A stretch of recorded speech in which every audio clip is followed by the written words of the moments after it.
करते हैं और पूरा मुल्क इंशाल्लाह ये शाम तक सड़कों के ऊपर होगा। ऑफ कोर्स, अगर इनकी हुक्मरानों की आंखें ना खुली और इन्होंने होश के नाखून ना लिए तो शायद ये लॉन्ग मार्च फिर हफ्तों की बात नहीं है, चंद घंटों के अंदर ही शुरू हो जाए। जी, इस फैसले को चैलेंज करेंगे। हमारे वकला फैसले की कापी लेके उसकी तैयारी कर रहे हैं। सड़कों पर एहतजाज होगा और अदालतों पर भी इस फैसले को चैलेंज करेंगे। हम इस फैसले को नहीं मानते।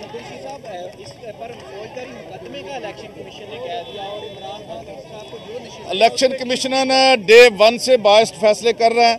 हमने खुला चैलेंज किया हुआ है। हमने उसके खिलाफ वो जुडिशल जो है रेफरेंस भी दायर किया हुआ है और मैं समझता हूं कि इलेक्शन कमीशन ने जो ये कुछ किया है ये सब कुछ बड़ा शर्मनाक और अफसोसनाक है।